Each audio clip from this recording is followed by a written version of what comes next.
지금까지 바울은 사회와 교회에 파고드는 거짓된 가르침과 사상이 있을지라도 교회를 이루고 있는 지체들이 자신의 정체성, 그리스도인이라는 것이죠. 그것을 확고하게 유지하고 있으면 능히 어떠한 가르침이 와도 능히 이겨낼 수 있다. 이 같은 것을 거듭 우리에게 말해왔습니다. 기초가 튼튼한 건물은 예상치 못한 악조건이 생길지라도 결코 흔들리거나 요동하지 않는, 버텨내는 것이죠. 아무리 이단이 자기 세상인 양 날뛰어도 교회가 제대로 서 있으면 어떻게 성도들을 유혹할 수 있겠고, 또는 성도들을 빼앗아 갈 수 있겠습니까? 이러한 것은 지나간 역사가 우리에게 증명해 주고 있고, 또 주님이 다시 오시는 그날까지 아마 사실일 것입니다. 내가 반듯하게 서 있으면, 또는 교회가 교회로서 그 존재감을 가지고 또 사명감을 가지고 잘 서 있으면 세상의 풍파 또한 어떠한 역경이 일어나도 능히 견뎌낼 수 있다. 어쩌면 말세가 점점 다가올수록 거짓은 더욱더 판을 칠 것이다 생각이 됩니다. 또한 교만한 인간은 갖은 횡포를 더하여서 사회를 더 어지럽게 할 것입니다. 그것이 인간의 모습이니까. 거짓의 거대한 물결처럼 우리에게 다가오고, 또 특별히 교회에 들어올 때는 그럴듯한 명분을 가지고 들어오게 됩니다. 아담과 하와, 최초의 인간 아담과 하와를 유혹했던 사단의 말이 무엇인지 아십니까? 창세기 3장 1절에 보면 하나님이 참으로 너희에게 동산 모든 나무의 열매를 먹지 말라 하시더냐라는 질문이었어요.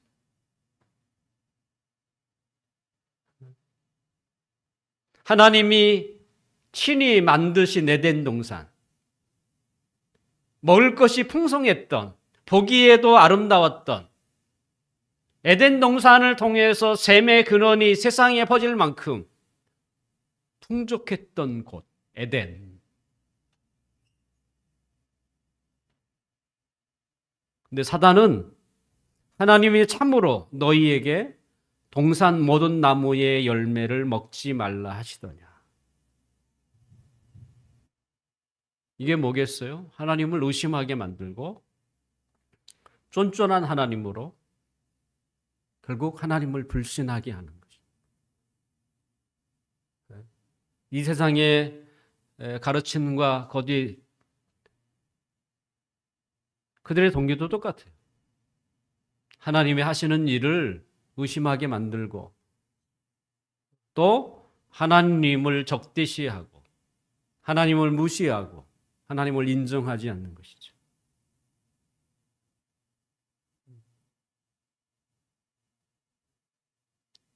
우리의 삶에 하나님이 없다면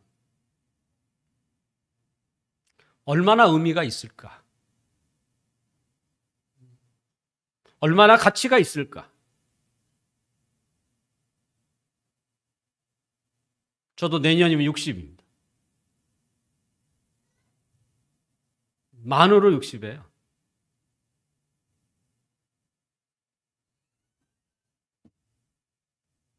덜 살았는지 모르지만 저는 늘 생각합니다. 별것 없다. 더 살아도 크게 달라지지 않을 것 같아요.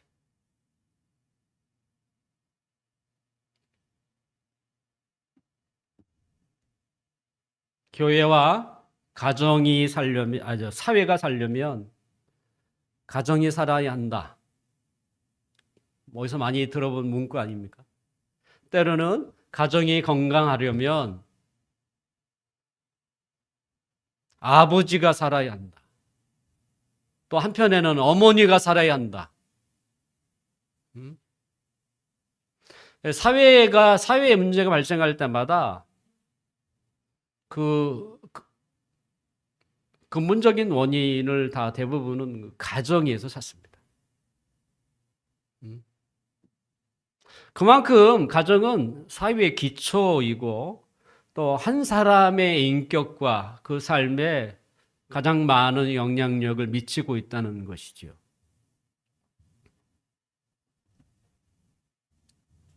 오늘 우리가 함께 읽은 그 성경은 가정에 대한 이야기처럼 보여요.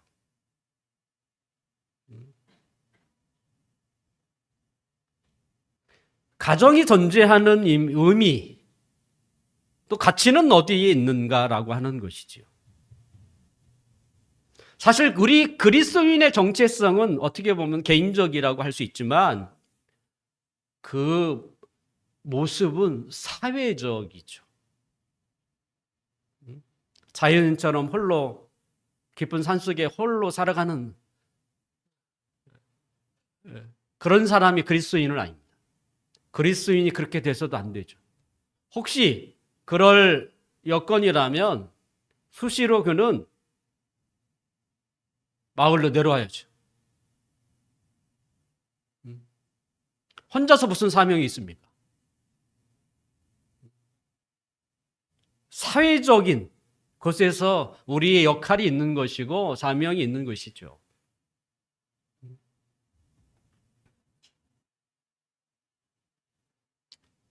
오늘 바울은 18절과 19절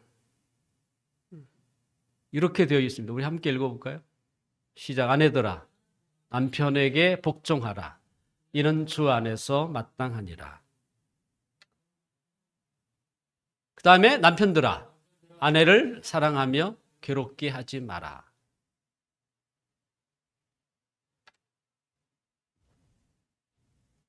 아, 18절은 누가 크게 읽어야 합니까?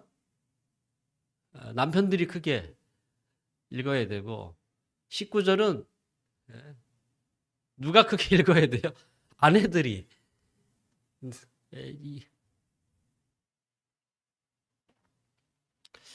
우리가 18절에 아내들아 남편에게 복종하라.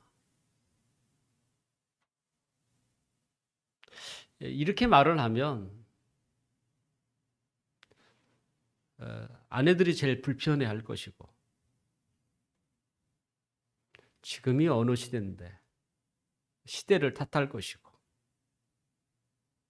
만약에 성경에서 없애고 싶은 구절이 있다면 이 구절이다라고 생각할지 모르겠습니다.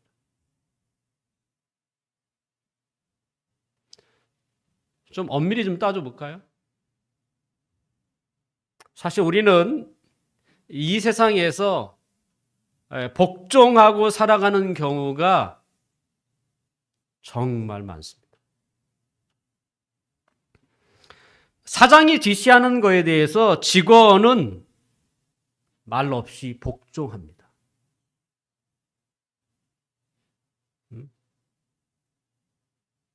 식당에서 하물며 식당에서 서빙하는 사람이 여기 앉아주세요라고 이야기하면 그냥 고분고분 들어요. 뭐 그들 뿐입니까? 주차 요원이 길을 안내할 때에 뿐만 아니라 길 안내하는 경찰관 또는 병원의 의사, 간호사에게도 우리는 순한 양처럼 다 따라요, 사실은. 그런데 왜 유독 남편에게 복종하라는 말에 대해서 왜 기분 나빠할까?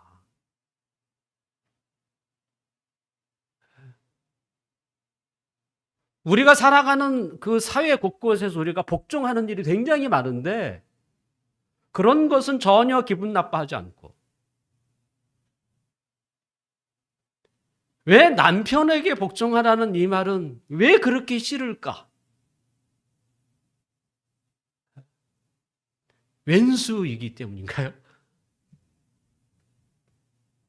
왼수도 멀리 있는 사람은 원수가 되지 않잖아요. 가장 가까운 사람이 원수가 되는 거예요. 아마 그렇게 생각하는 거에는 지금까지 인류 역사 수천 년 동안 아마 남성 위주의 남성 중심적인 사회에서 여자들이 억압받았다고 생각하는 것이죠. 그래서 이제는 시대도 변했고 그래서 반기를 들고 잃어버린 여자의 권리를 되찾으려고 하는 시대적인 흐름. 아마 그거일 걸 가능성이 많습니다. 그걸 주도했던 사람이 페미니스트 아닙니까? 그것도 뭐 1기, 2기, 3기를 나누고 있습니다만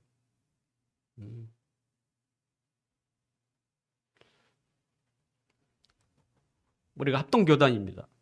그리고 9월달쯤 매년 9월달에 총회가 열리는데요. 총회가 열릴 때마다 두 가지 의제가 늘 올라와요. 하나는 목사 장로 은퇴 연장. 지금 현재 70세로 돼 있는데 연장하자는 거예요. 또 하나는 여성 목사 안수에 대한 이야기. 그러니까 매년마다 올라오는 것입니다. 한국의 교단이 뭐 어림잡아 200개가 넘는다고 그래요. 뭐 너무 작은 교단은 뭐 더 많겠지만 그래도 대표적인 교단 가운데서 유독 여자에게 목사 안수를 허용하지 않는 교단은 우리 교단 그리고 비슷한 합신 교단입니다. 한국에서 우리 교단이 제일 크죠.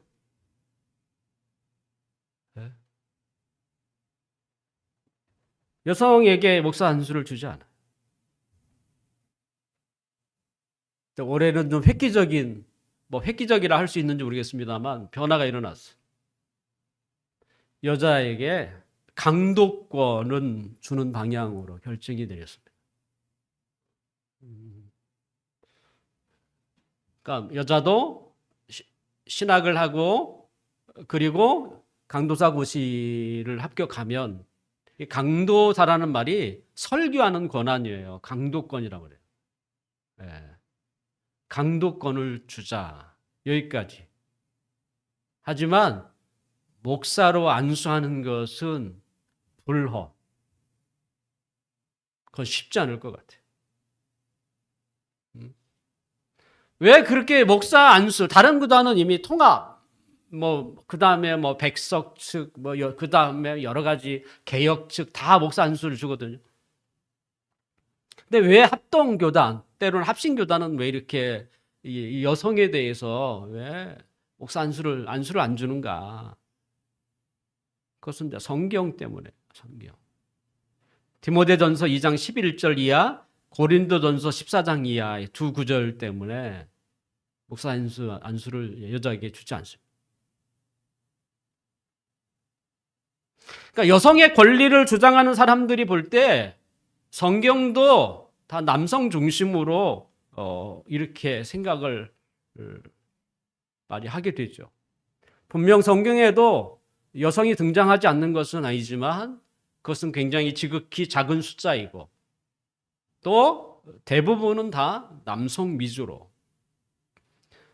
무엇보다도 오늘 우리가 읽었던 이 18절에 보면 아내들아 남편에게 복종하라.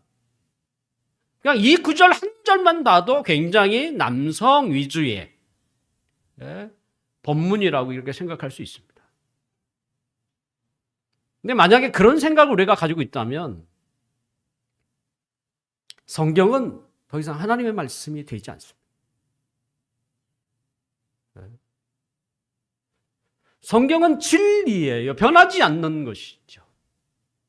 참되다는 이야기잖아요.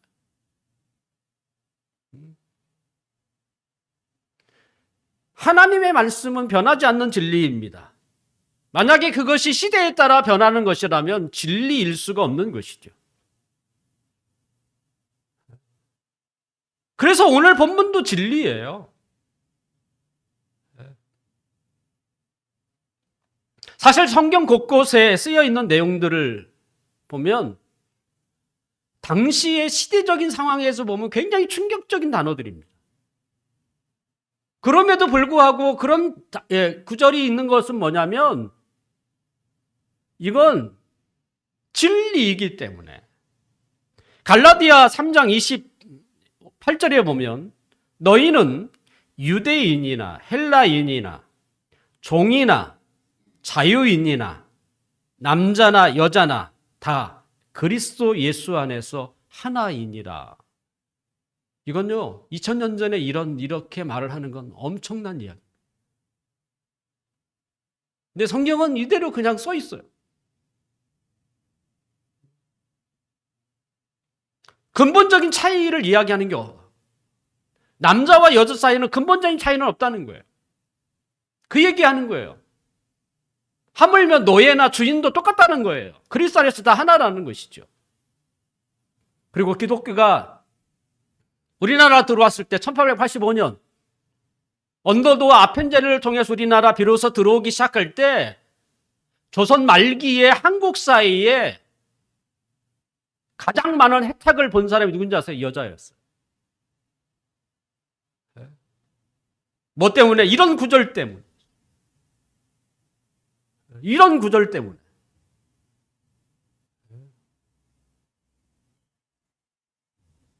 결국 성경은 굉장히 객관적이에요. 진리가 객관적이니까. 그러므로 오늘 본문도 어떻게 해요? 이건 진리예요.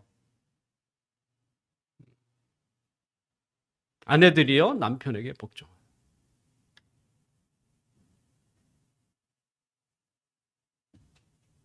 이것만 진리예요? 그렇지 않습니다. 19절. 19절 한번 읽어봅시다. 시작. 남편들아, 아내를 사랑하며 괴롭게 하지 말라. 이것도 진리예요. 앞에만 앞구절만 진리가 아니라 이것도 진리.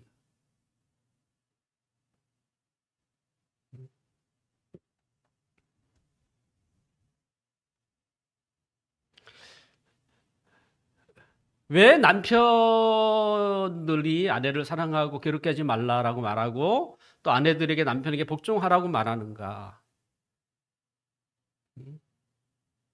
이거에 대해서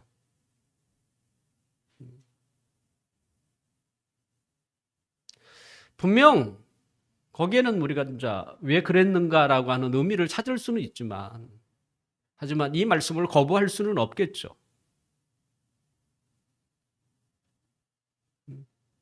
더군다나 18절은 뭐라고 합니까? 하반절에 보니까 이는 주 안에서 마땅하니라 이렇게 돼 있어요. 주 안에서 마땅하다라고 되어 있습니다.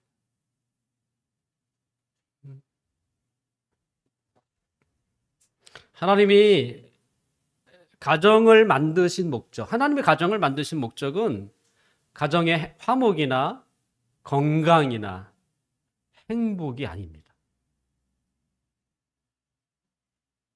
행복이 아니에요. 그것도 별거 없어요. 사실 이 세상 사람들은 누가 말을 안 해도 다 가정의 행복, 화목, 건강, 행복을 내 살아요. 그렇게 살지 않는 사람이 많지 않죠. 대부분은 그렇게 살죠. 근데 그리스도인도 똑같이 그렇게 생각한다면 뭐도록 우리가 교회를 나옵니까?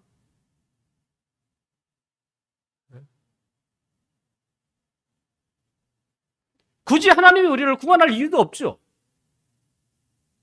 우리와 세상 살아가는 사람들이 살아가는 생활 패턴이나 목적이 똑같다면 무슨 의미가 있어요, 그게?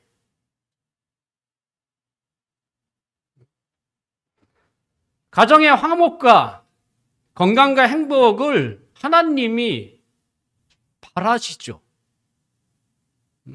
하지만 그것은 목적은 아닙니다. 하나님이 그걸 기분 나빠하는 게 아니고 바라시죠. 하지만 목적이 아니에요.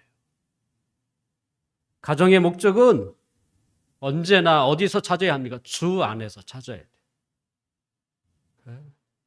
아내들아 남편에게 복종하라. 왜? 주 안에. 주님 안에서는 이게 마땅한 일이고요.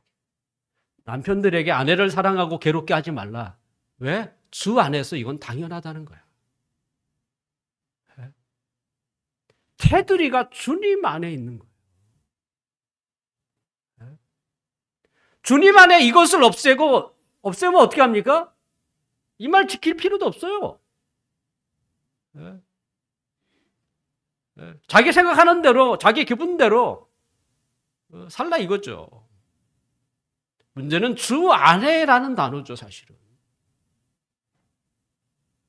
그 말은 가정의 목적도 어디에 있다? 거기에 있는 거예요. 목적이 거기에 있기 때문에 우리가 그 가르침에 따라서 지켜야 하는 것이죠. 그러므로 아내가 남편에게 복종하는 말은 언제나 주님 안에서 이루어지는 일이어야 합니다. 주님의 뜻에 어긋나는 경우에는 복종이라는 단어는 예외가 돼요.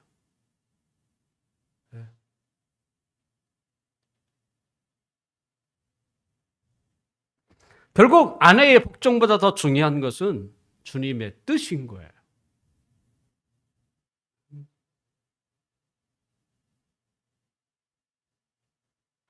또한 아내의 복종은 남편의 사랑이라는 관계에서 비롯되어야 한다는 것입니다. 그래서 남편에게 아내를 사랑하도록 권면하고 있는 거예요.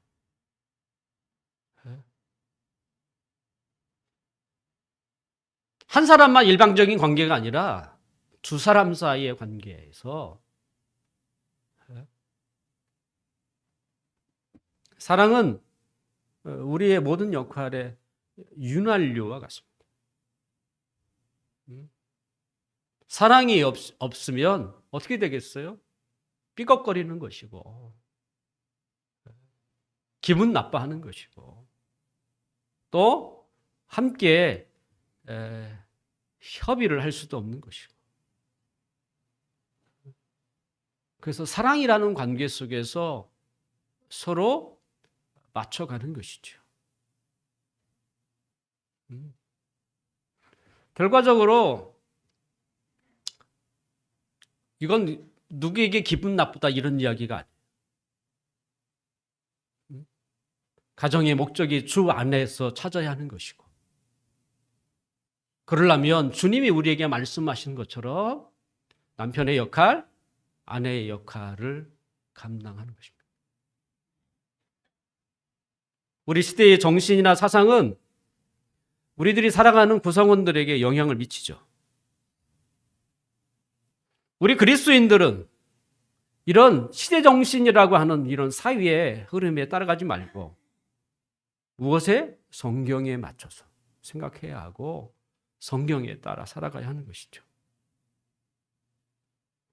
그래서 오늘 본문 앞에 보면 17절에 보면 무엇을 하든지 말에나 일에나 하나님이 주시는 힘으로 하고 하나님의 이름을 위하여 감사하며 살라. 이것이에요, 사실. 이게 우리 개개인이 살아가는 목적이고 또 우리 개개인이 구성원으로 있는 가정의 목적. 크게 다르지 않습니다.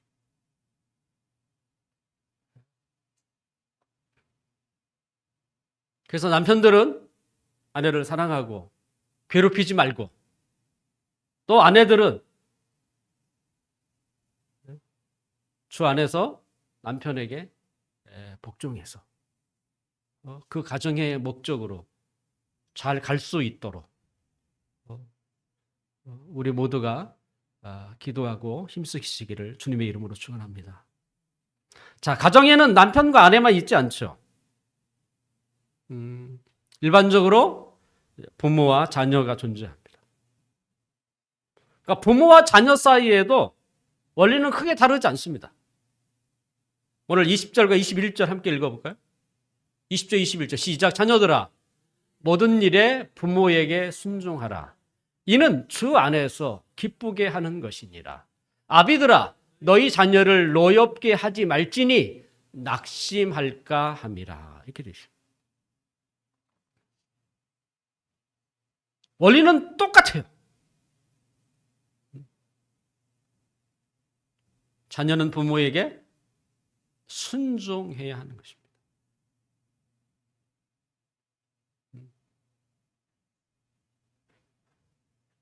왜요? 그들은 아직 배우는 중이죠. 그리고 부모의 보호와 보살핌을 받고 있는 나이이기 때문에 혼자 뭘 할 수 있는 이런 나이가 아닌 거예요. 자, 우리 서진이나 서희를 보세요. 혼자 무슨 뭐 어떻게 하겠어요, 걔들이. 늘 부모의 보살핌이 필요한 나이죠. 그리고 끊임없이 배워야죠. 그러면 안 돼. 너 그렇게 해야 돼. 라고 하는. 자녀라고 할 때 일반적으로 성인이 되지 않는 성인 이전이죠. 그리고 부모의 그늘 아래 있을 때를 의미하는 것입니다.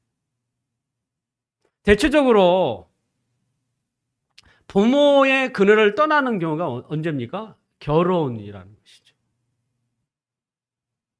남자나 여자나 뭐예요? 출가 외인. 출가 외인이에요. 근데 한국 사회는 어떻게 합니까? 여자만 출가 외인이라고 붙였어요. 근데 성경으로 보면 아니에요. 남자도 출가 외인입니다. 성경은 결혼을 정의할 때 뭐라고 합니까? 부모를 떠나도록 되어 있어요. 이제 독립적인 구성원이 됐다는 거예요. 그래서 남자나 여자나 출가 외인인 것이죠.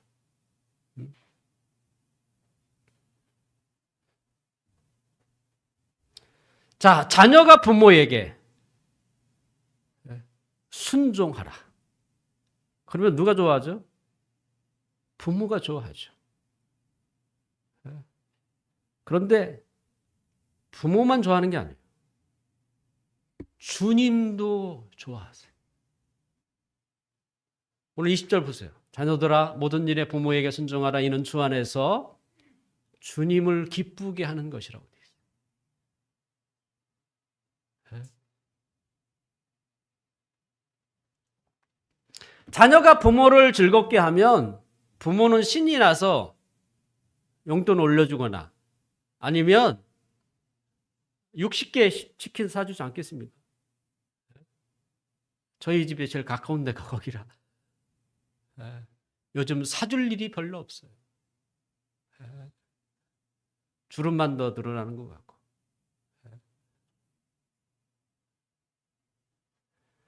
아직 저의 보살핌을 받고 있지만 말을 안 들어요. 다 컸다고. 성인이 되기 전인데 뭐 어떻게 하겠어요. 기도하는 것밖에 없지. 그렇다고 이제 와서 매를 대는 것도 가만히 있겠습니까? 경찰에 신고하겠다고 난리칠 텐데.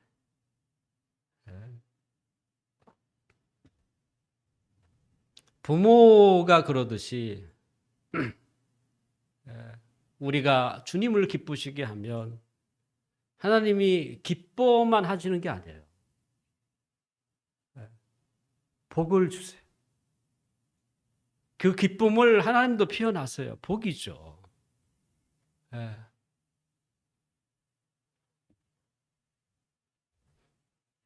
그래서 십계명의 5번째 계명이 뭐냐면 내 부모를 공경하라 이렇게 돼 있어요. 내 부모를 공경하라. 근데 그것만 끝이 아니라 뒤에 뭐가 붙어요. 이는 내가 잘되고 장수한다고 되어 있습니다. 아니, 부모를 공경하면 잘되고 장수합니까? 그건 유교 사상 아니에요?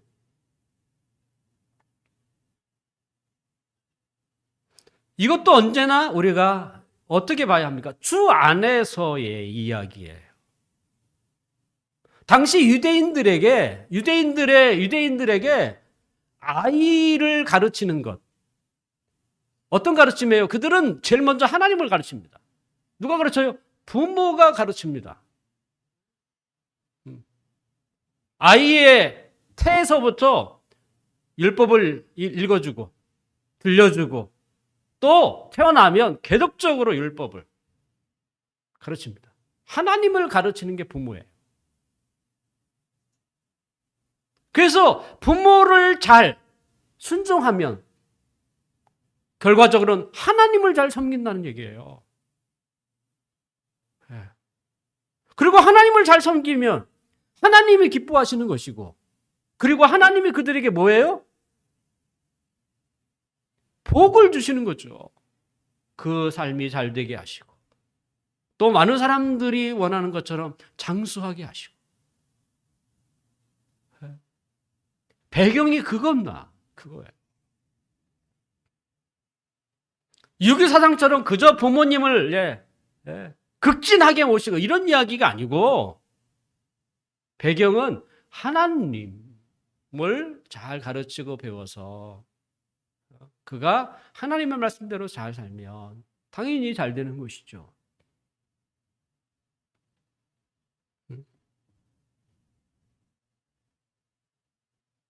그러므로 부모는 어렸을 때부터 어떻게 해요? 주의 교훈과 훈계로 아이들을 가르쳐야 합니다. 그래서 어렸을 때부터 가르치면 이 아이가 하나님을 떠나지는 않아요. 그런데 늦게 가르치기 시작하면 이때는 끝났어요. 가르치려면 조기에 가르치는 게. 사실 한글보다도 영어보다도 더 중요한 게 뭡니까? 하나님이잖아요.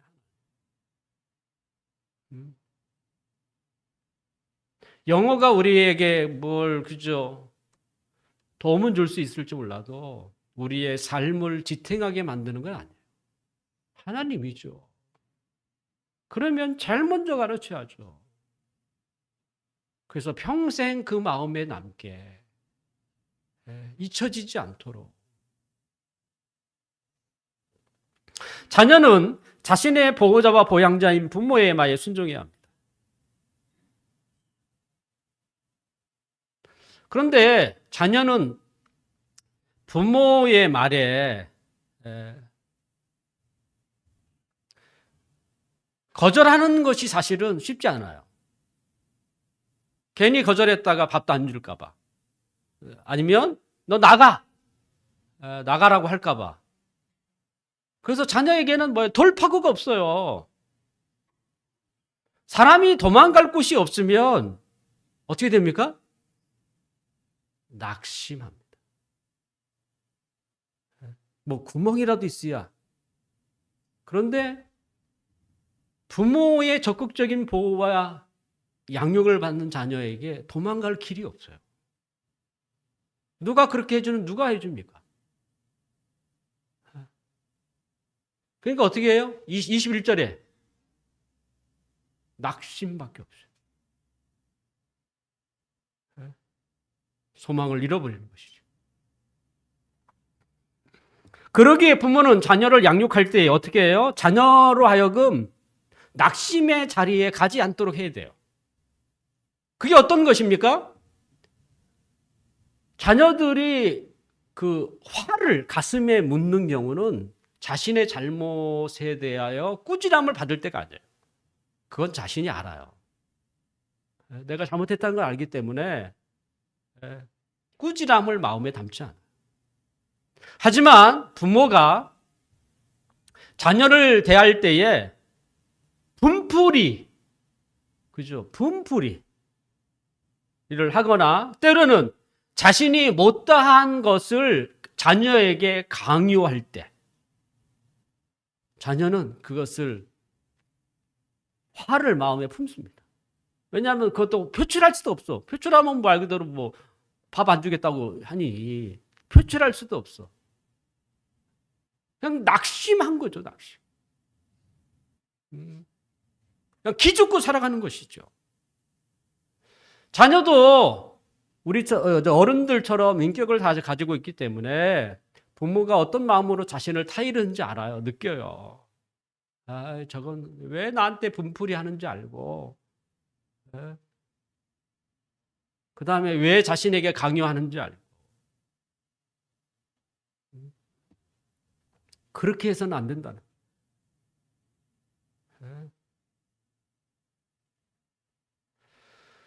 성경은 자녀 양육에 있어서 그 회초리를 허용하고 있습니다. 근데 현대 교육에서는 회초리는 절대 대지 말라 이렇게. 세상 교육은 그래요. 자녀가 막무가내로 듣지 않을 때에는 자녀를 위해서예요. 매를 들어야 합니다. 그것이 성경이 우리에게 이야기하는 것입니다. 거기에 바탕에 뭐가 있어요? 하나님의 교훈이 바탕이에요. 하나님의 교훈을 하나님의 말씀으로 이야기하는 것이죠. 부모가 자녀를 양육하는 목적은 어디 있을까요? 자녀의 성공이나 행복이 아닙니다. 그건 세상 사람들이 하는 거예요. 자녀의 성공을 위하여 희생하는 것. 성경은 다른 것입니다. 주 안에서 찾으셔야 돼요. 우리의 자녀가 하나님 앞에서 바르게 크고 또 그의 삶을 통해서 하나님의 영광 받으시도록. 왜? 그것이 가치 있기 때문에. 그것이 의미 있기 때문에 그런 것입니다. 그래서 부모는 항상 자녀를 양육할 때에 그래서 하나님의 말씀으로 가르치는 거예요. 하나님을 위하여 살라고. 하나님의 뜻대로 살려고 하는 것이죠. 결국 세상의 정신과 사상이 요구하는 그 목적과 성경이 우리에게 요구하는 것은 너무나 다른 것입니다. 창세기 1장 1절에서부터 요한계시록 22장 끝절에 이르기까지 성경은 한결같이 하나만을 이야기해요. 하나님의 나라와 하나님의 뜻과 하나님의 영광을 위하여 살아라. 이것만큼 가치 있는 것은 없다. 하나님은 그걸 위하여 우리를 구원하셨다. 이거 얘기하는 거예요. 오늘 본문처럼 이런 것을 가지고 오늘 본문도 똑같죠. 열심히 부모를 복종하고 또 남편들은 아내를 사랑하고 아내는 열심히 복종하라. 유교를 가르치는 게 아니에요. 주 안에서예요. 그게 없으면 사실은 의미가 없죠. 이제 말씀을 좀 정리하려고 합니다. 사랑하는 성도 여러분, 가정은 어느 시대나 가장 소중한 것이죠. 그렇지만 가정은 가정 자체를 목적으로 하지 않습니다. 목적이 될 수도 없어요. 왜냐하면 인간은 본성상 타락했기 때문에 우리가 원하는 대로 가지도 않고 되지도 않아요. 백날 그렇게 헌신해도 그게 헌신의 보답으로 오지도 않잖아요, 사실은. 본래 인간은 그렇기 때문에. 그러므로 가정의 목적은 가정 자체에 있지 않아요. 이 세상도 마찬가지죠. 우리 개개인의 삶이나 가정의 구성원이나 우리가 살아가는 삶의 목적은 하나님의 뜻을 나타내는 것이고 또 하나님의 이름을 높이는 것이죠. 그러면 하나님의 영광을 받으시는 것이죠. 하나님의 사랑과 또 거룩하신 뜻과 하나님의 다스리심이 가장 잘 표현되는 곳이 어디냐? 가정입니다. 그래서 가정이 제일 먼저 나오는 이유가 거기 있어요. 왜냐하면 잘 드러낼 수 있는 곳이 가장 가까이 있는 사람 있는 곳이 가장 쉽게 표현되는 곳이기 때문에. 그러므로 가정의 구성원들은 하나님이 우리에게 요구하시는 말씀을 따라 살아야 합니다. 하나님이 요구하시는 것을 떠나서 하나님을 사랑할 수는 없어요. 내가 백날 하나님을 사랑한다고 외치는 것은 큰 의미가 없습니다. 왜냐하면 성경은 하나님을 사랑하는 자는 그의 계명을 지키는 자라고 말하고 있기 때문에 묵묵히 하나님의 말씀을 지키는 사람이 곧 하나님을 사랑하는 사람인 거예요. 그런데 끊임없이 입으로 나는 하나님을 사랑합니다 하고 하지만 실제 삶에서 하나님의 계명을 무시한다면 그는 하나님을 사랑하는 자가 아니에요. 아내들아 남편에게 복종하라. 남편들아 아내를 사랑하고 괴롭게 하지 마라. 자녀들아 부모에게 순종하라. 아비들아 자녀를 화내게 하지 마라. 하나님의 계명을 지키는 것이. 그리고 그것을 통해서 하나님의 뜻을 드러내야 하는 것이죠. 그것이 우리가 하나님을 사랑하는 모습이에요.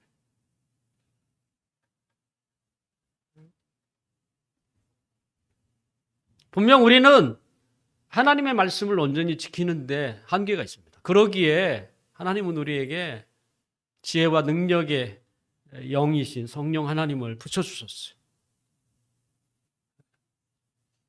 나는 잘 할 수 없지만 그때마다 나를 도우시는 그 하나님을 힘입어 주십시오. 그러면 우리가 행할 수 있습니다. 그리고 그 삶을 통해서 하나님의 영광 받으실 것입니다.